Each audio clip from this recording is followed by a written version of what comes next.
मुझे तालाक नहीं चाहिए। शादीशुदा लोगों के लिए एक सीख भरी कहानी। पत्नी ने ना जाने क्या किया था कि पति ने उसे एक के बाद एक कई थप्पड़ जड़ दिए। हमेशा हर सिचुएशन को शांति से हैंडल करने वाली पत्नी भी इस बार इतनी अशांत हो उठी कि उसने अपनी चप्पल ही निकालकर पति की ओर फेंकी। चप्पल पति के बालों को छूते हुए निकल गई।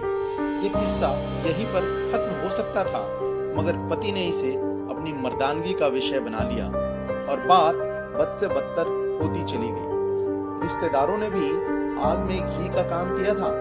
किसी ने कहा, जो औरत अपनी पति को चप्पल से मार सकती है वो ना ही वफादार हो सकती है और ना ही पतिव्रता। ऐसी औरत परिवार ही नहीं पूरे समाज पर कलंक की तरह है।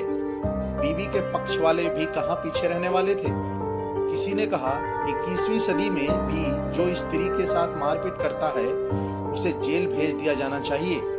तो कोई कहता, जरूर उसको कोई और पसंद आ गई होगी, इसलिए अब वह पत्नी से मारपीट करने लगा है।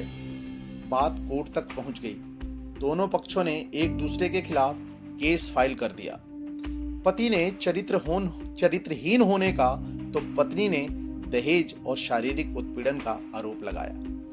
2 वर्षों से अधिक का समय केस के साथ निकल गया। इन 2 वर्षों के दौरान दोनों पति पत्नी अलग अलग रह रहे थे। इन 2 वर्षों के दौरान दोनों पक्षों के समर्थकों की संख्या कम हो गई थी। पहले जहां दोनों पक्षों के समर्थकों का समूह होता था, अब गिने चुने लोग ही रह गए थे। पति और पत्नी दोनों की आर्थिक स्थिति भी इस समय दौरान नीचे गिर चुकी थी। जिन्हें वो अपना शुभचिंतक समझते थे, वो पैसों की बात आते ही उन्होंने अपना पल्ला झाड़ लिया था। अगर कोई देने को राजी भी हुआ तो मोटे ब्याज की शर्त पर। आखिरकार वही हुआ जो सब चाहते थे, डाइवोर्स। जी हाँ, डाइवोर्स। हर कोई खुश था। दोनों पक्षों के रिश्तेदार, उनके माता पिता और दोनों के वकील। लेकिन 5 साल की सुखद शादी और एक सुंदर बेटी होने के बाद मिले इस डाइवोर्स से पत्नी मुक्त थी और पति शांत। शायद ये इत्तेफाक ही था कि इस खुशी को मनाने के लिए दोनों पक्षों के लोग एक ही चाय की टपरी पर बैठे थे, वो भी आमने सामने।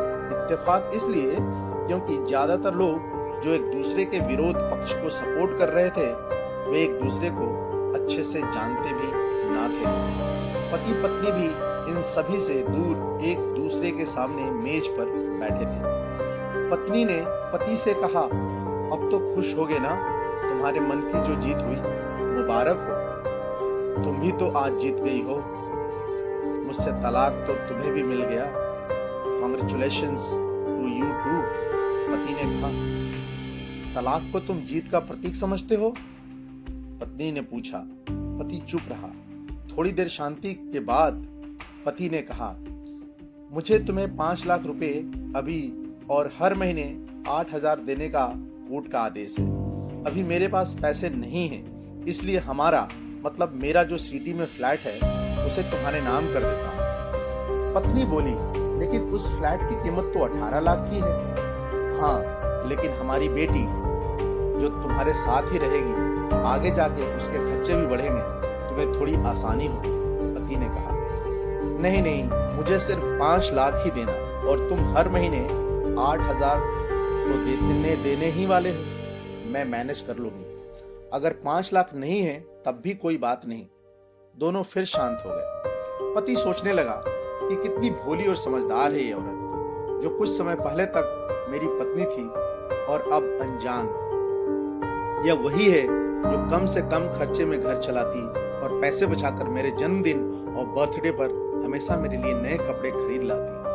कभी बीमार हो जाती तो पैसे बचाने के लिए मुझे मालूम ना होने देती और घरेलू नुस्खों से ही अपना इलाज कर लेती। मगर घर में कोई और बीमार हो जाता तो तुरंत डॉक्टर के पास लेकर जाती। मेरी ही मति मारी गई थी। मैं ही अपनी झूठी मर्दानगी के चक्कर में इतनी बड़ी गलती कर बैठा। पत्नी के दिमाग में भी उथल पुथल चल रहा था। अभी भी वैसा का वैसा ही है। पहले भी खुद से ज्यादा हमारे बारे में सोचता था और भी वही कर रहा है। ये वही आदमी है जो मुझे एक्सीडेंट से बचाने के लिए खुद मोटरसाइकिल के आगे कूद पड़ा था। और अपनी उंगली तुड़वा बैठा था। पता नहीं कौन सी मनहूस घड़ी में मैं झगड़ा कर बैठी। पति ने मौन तोड़ते हुए पूछा, अब तुम्हारे कमर का दर्द कैसा है? ज्यादा तकलीफ तो नहीं होती? पत्नी हल्का सा मुस्कुराई और बोली, अभी भी होता है। अब तो पेट में भी क्रैम्प्स उठते हैं। वो तो होगा ही, तुम योगा या कसरत भी तो नहीं करती हो। अब किसी गायनोकोलॉजिस्ट को जरूर दिखा देना।